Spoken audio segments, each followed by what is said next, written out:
भारत माता की, भारत माता की, भारत माता की। बीते सप्ताह में मुझे अनेक बार तमिलनाडु आने का सौभाग्य मिला, आप सबके दर्शन करने का सौभाग्य मिला। तमिलनाडु में बीजेपी को मिल रहा ये जन समर्थन पूरा देश देख रहा है, पूरा देश इसकी चर्चा कर रहा है। कल मैं कोयम्बटूर में जनता जनार्दन के बीच था। बीजेपी और मोदी को, एनडीए और मोदी को ये जो जन समर्थन मिल रहा है, ये जो आशीर्वाद मिल रहे हैं, इसने डीएम की सरकार की नींद उड़ा दी है, नींद उड़ा दी है। तमिलनाडु ये डिसाइड कर चुका है कि 19 अप्रैल को एक एक वोट बीजेपी को जाएगा, एनडीए को जाएगा। अब तमिलनाडु ये डिसाइड कर चुका है, अब की बार 400 पार, अब की बार 400 पार, डेवलप भारत के लिए, 400 पार, डेवलप भारत के लिए, 400 पार, डेवलप तमिलनाडु के लिए, 400 पार, डेवलप तमिलनाडु के लिए, मॉडर्न इंफ्रास्ट्रक्चर के लिए, मॉडर्न इंफ्रास्ट्रक्चर के लिए, थर्ड लार्जेस्ट इकोनॉमी के लिए, 400 पार, थर्ड लार्जेस्ट इकोनॉमी के लिए, 400 पार, आत्मनिर्भर भारत के लिए, आत्मनिर्भर भारत के लिए, 400 पार, फार्मर वेलफेयर के लिए, फार्मर वेलफेयर के लिए, 400 पार, फिशरमैन की समृद्धि के लिए, फिशरमैन की सुरक्षा के लिए, 400 पार, अब की बार इम्मुरई नानोरुक्कु मेल जुनून नांगो नानोरुक्कु मेल।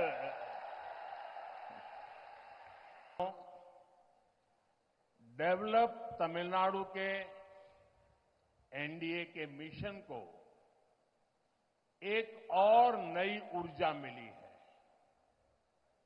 हमारे वरिष्ठ नेता और मेरा व्यक्तिगत संबंध भी जिनके साथ ज्यादा है, सब पीएमके ने भी एनडीए के नेतृत्व में तमिलनाडु का भाग्य बदलने की घोषणा की है। अय्या डॉक्टर रामदास जी का अनुभव और डॉक्टर अंबुमणि रामदास का टैलेंट, उनका परिश्रम तमिलनाडु के डेवलपमेंट को नई ऊंचाई देने में मदद करेगा। मैं एनडीए में शामिल होने पर उनका स्वागत करता हूं, अभिनंदन करता हूं। सेलम में कई बार आया हूं और आज जब सेलम आया हूं तो बहुत सी पुरानी यादें भी ताजा हो गई है। 40-45 साल पहले जब मैं कैलाश मानसरोवर की यात्रा पर गया था तो यहां सेलम का एक नौजवान रत्नावेल मेरे साथ मेरे ग्रुप में था। रत्नावेल मुझे थोड़ी बहुत तमिल सिखाने का भी प्रयास करता था और उससे मुझे सेलम के विषय में, तमिलनाडु के विषय में बहुत कुछ जानने को मिलता था। और मेरे मन में तब से सेलम के प्रति एक आकर्षण रहा। रत्नावेल जी का वहां से कैलाश मानसरोवर यात्रा करने के बाद उन्होंने आकर के यहां एक रेस्टोरेंट चालू किया था, लेकिन दुर्भाग्य से वो अकस्मात में उनकी मृत्यु हो गई। बहुत छोटी आयु में मेरा वो दोस्त चला गया। अब वो हमारे बीच नहीं है। काफी समय पहले उनका हादसे में देहांत हो गया था। यहां सेलम में मेरी बहुत आत्मीयता के.एन. लक्ष्मणन जी से भी थी। लक्ष्मणन जी ने यहां तमिलनाडु में बीजेपी के विस्तार में बहुत बड़ी भूमिका निभाई थी। इमरजेंसी के दौरान भी उन्होंने बहुत बड़ा संघर्ष किया था। उन्होंने बहुत सारे स्कूल भी शुरू करवाए थे। आज सेलम आया हूं तो स्वाभाविक रूप से ऑडिटर रमेश की याद आना भी बहुत स्वाभाविक है।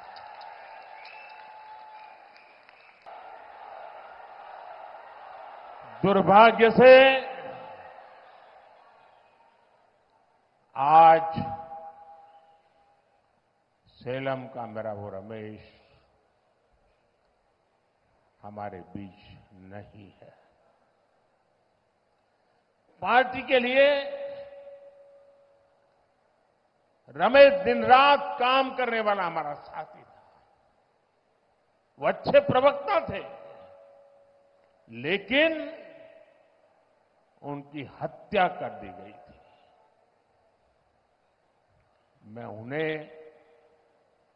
आज अभी तो चुनाव अभियान की शुरुआत हुई है, लेकिन इंडिया अलायंस के प्लान मुंबई में उनकी पहली रैली में ही उनका मैनिफेस्टो, उनके बद इरादे खुल करके सामने आ गए हैं।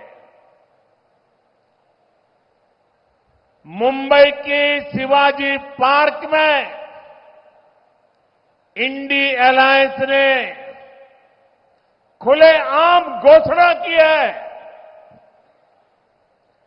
कि हिंदू धर्म की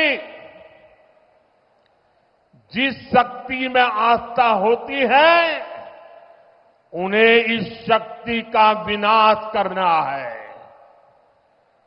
हिंदू धर्म में शक्ति किसे कहते हैं, ये तमिलनाडु का हर व्यक्ति जानता है। कोट्टई मारियम्मन मंदिर के ऊपर ठीक सामने लिखा है ओम शक्ति। मां मारी अम्मन यहां की शक्ति है। तमिलनाडु में शक्ति कांची कामाक्षी है, यहां शक्ति मदुरई मीनाक्षी है, यहां कन्याकुमारी शक्तिपीठ है, यहां की शक्ति समयपुरम मारियम्मन है। हिंदू धर्म में शक्ति का मतलब होता है मातृशक्ति, नारी शक्ति।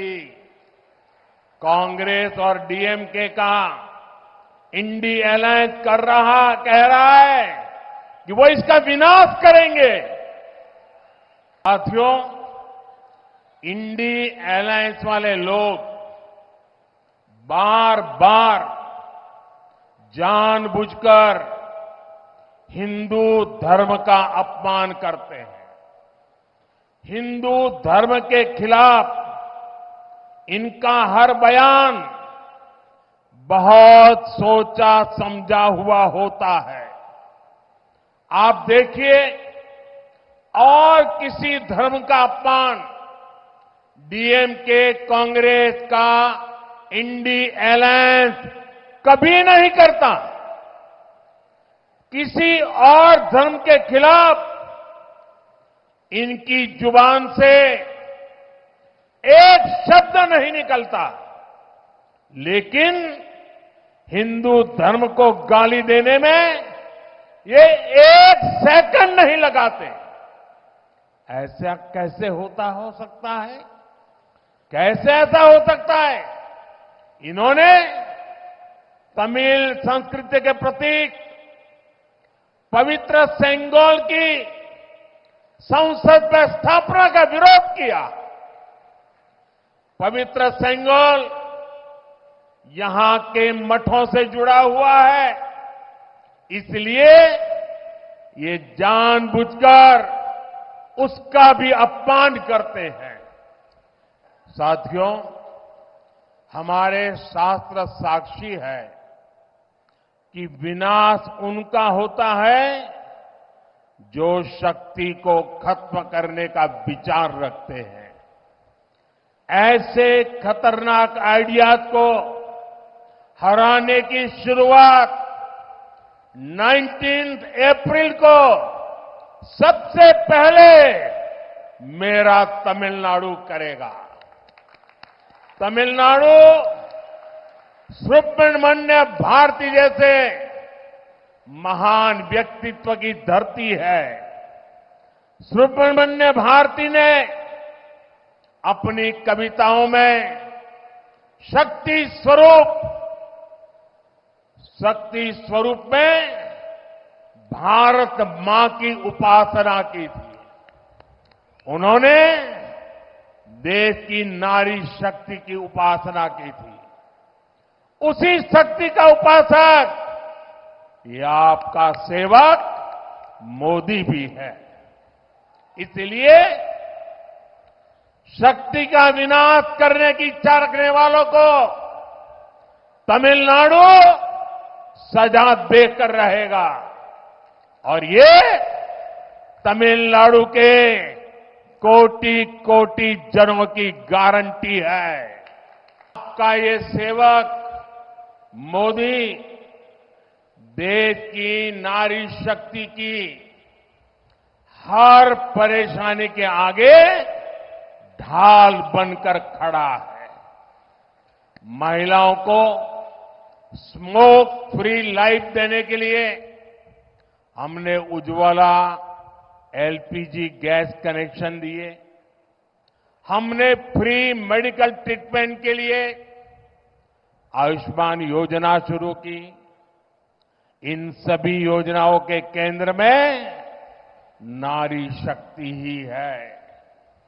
जब तमिलनाडु में 3,65 लाख लोगों को फ्री राशन मिलता है, तो तमिलनाडु की मेरी सिस्टर्स की चिंता कम होती है।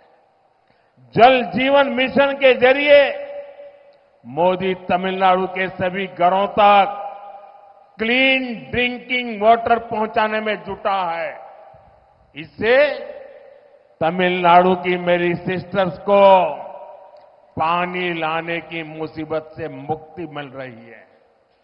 तमिलनाडु में मुद्रा योजना के तहत जो हजारों करोड़ रुपए का लोन दिया गया है, उसकी ज्यादातर लाभार्थी ये मेरी बहनें हैं, हमारी बेटियां हैं।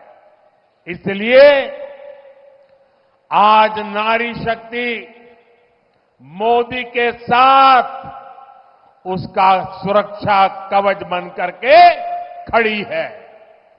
अगले 5 वर्षों में तमिलनाडु की मेरी बहनों, माताओं, बेटियों को तक ये सुविधाएं और भी बड़े स्केल में पहुंचेगी। इधर मोदी इन गारंटी। क्यों? इंडी अलायंस के लोग महिलाओं के साथ कैसा व्यवहार करते हैं, तमिलनाडु इसका साक्षी रहा है। आपको याद होगा, जब जयललिता जी जीवित थी तब डीएमके के लोगों ने उनके साथ कैसा बिहेव किया था, यही डीएमके का रियल फेस है। इसलिए ये लोग पार्लियामेंट में विमेन रिजर्वेशन बिल का भी विरोध करते हैं। इसलिए तमिलनाडु में महिलाओं के खिलाफ अपराध बढ़ रहे हैं। 19 अप्रैल को मेरी माताओं बहनों को डीएमके के इस महिला विरोधी माइंडसेट के खिलाफ भी वोट करके उनको सजा देनी है। साथियों, डीएमके और Congress two sides of the same coin है। डीएमके और कांग्रेस का मतलब है बिग करप्शन, डीएमके और कांग्रेस का मतलब है वन फैमिली रूल। इसलिए देश में कांग्रेस की छुट्टी हुई तो देश आज 5G टेक्नोलॉजी में पहुंच गया है। लेकिन तमिलनाडु में डीएमके का अपना अलग ही 5G चल रहा है। डीएमके का 5G यानी एक ही फैमिली की 5th जनरेशन का तमिलनाडु पर कब्जा। इस 5G फैमिली ने 2G स्कैम करके पूरी दुनिया में भारत और तमिलनाडु की इमेज गिराई है। अगर मैं इनके स्कैम्स गिनाने लगूं तो पूरा दिन खत्म हो जाएगा। बीजेपी सरकार तमिलनाडु के डेवलपमेंट के लिए lakhs of crore of rupees भेज रही है और यहां की सरकार उसे लूटने में लगी है।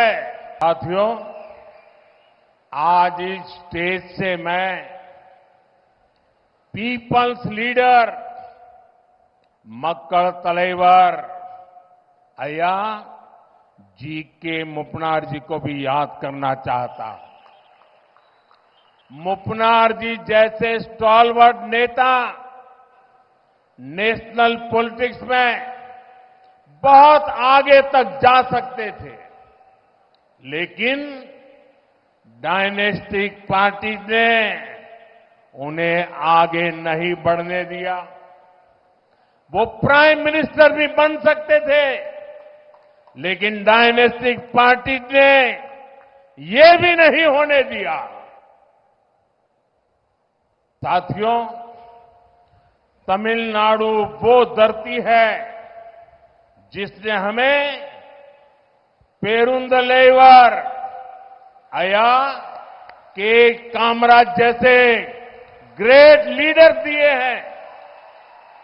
चाहे पॉलिटिक्स में ऑनेस्टी की बात हो या फिर उनकी मिड डे मील जैसी क्रांतिकारी वेलफेयर स्कीम्स हो, वो हमारे लिए बहुत बड़ी इंस्पिरेशन रहे हैं।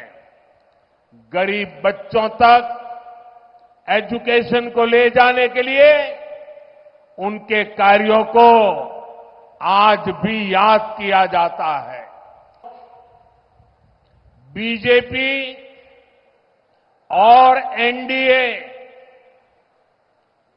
बड़े सपने देखती है, बड़े लक्ष्य बनाती है और उन्हें हासिल करके भी दिखाती है। आज दुनिया में भारत की पहचान मॉडर्न इंफ्रास्ट्रक्चर से है।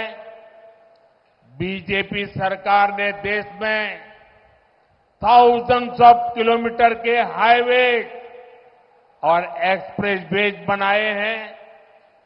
आज देश में 20 से ज्यादा एम्स हैं, दर्जनों नए मेडिकल कॉलेज और आईआईटी खुले हैं। हमारी इंडस्ट्री आत्मनिर्भर भारत के मिशन को आगे बढ़ा रही है। इस विकास का उतना ही लाभ तमिलनाडु को भी मिल रहा है। साथियों, एनडीए सरकार देश में 2 डिफेंस कॉरिडोर बना रही है। इसमें एक हमारे तमिलनाडु में बन रहा है। बीजेपी सरकार देश भर में 7 मेगा टेक्सटाइल पार्क बना रही है, जिनमें से एक हमारे तमिलनाडु में तैयार होगा। हमारी सरकार ने स्पेशलिटी स्टील के उत्पादन से जुड़ी योजना के लिए 6,000 करोड़ रुपए मंजूर किए हैं। इससे यहां की स्टील इंडस्ट्री को भी बहुत बड़ा फायदा होगा। यहां रेलवे इंफ्रास्ट्रक्चर के लिए 500 करोड़ रुपए खर्च किए गए हैं। यहां वंदे भारत एक्सप्रेस भी चल रही है। तमिलनाडु में एनडीए विजय का विश्वास लेकर के आपके आशीर्वाद लेने आई है। तमिलनाडु में जिनसे हमारा गठबंधन हुआ है, जो सारे हमारे नेता एनडीए का नेतृत्व कर रहे हैं और जिन्होंने डेवलप तमिलनाडु, डेवलप भारत का संकल्प लिया है, मैं उनमें से हर एक दल के नेता का, हर सीनियर नेता का आज आदरपूर्वक धन्यवाद करता हूं। आप ये मानकर चलिए कि मैं इन सभी आदरणीय नेताओं का नामोल्लेख कर ही रहा हूं और आज सबका हृदय से धन्यवाद कर रहा हूं। आपके साथ से, आपके सहयोग से हमको और तमिलनाडु को नई ऊंचाई पर ले जाकर के, भारत को नई ऊंचाई पर ले जाकर के, डेवलपमेंट की नई ऊंचाइयां पार करके हम दिखाएंगे। ये हम सबकी आपको गारंटी है। नंबर अगले 5 इयर्स तमिलनाडु के डेवलपमेंट के लिए बहुत अहम होने जा रहे हैं। अगले 5 इयर्स करप्शन के खिलाफ हमारी लड़ाई के लिए अहम साबित होंगे। इसके लिए 19 अप्रैल को तमिलनाडु को नया रिकॉर्ड बनाना है। आपको तमिलनाडु में बीजेपी के, एनडीए के सभी कैंडिडेट्स को भारी बहुमत से जिताना, और इसलिए मैं आज तमिलनाडु की धरती पर बार बार आके जनता जनार्दन से मिलकर के आपसे प्रार्थना कर रहा हूं और आपके आशीर्वाद चाहता हूं। आज मुझे एक बात और भी आपसे कहनी थी। मैं हैरान हूं जी, आज अगर कहीं कोई मान लीजिए बड़ा सा खंभा मिल गया,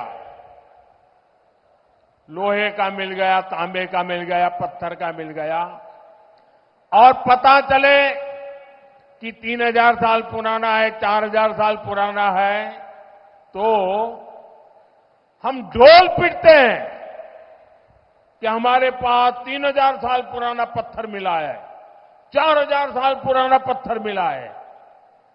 लेकिन मेरा देश का दुर्भाग्य देखिए, आजादी के 75 साल हो गए,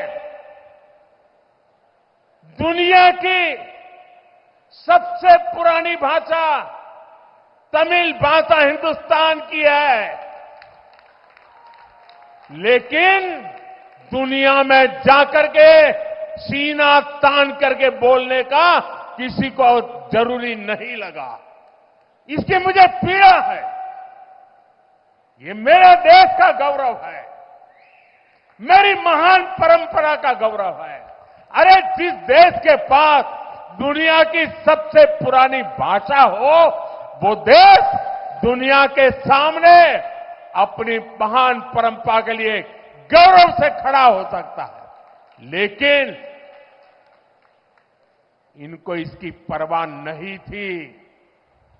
मैं ये मिशन लेकर के निकला हूं। मैं दुनिया को बताना चाहता हूं, ये मेरे देश हैं जिसने दुनिया की सबसे पुरानी भाषा का गर्व प्राप्त है, वो मेरी तमिल भाषा है। लेकिन दुर्भाग्य से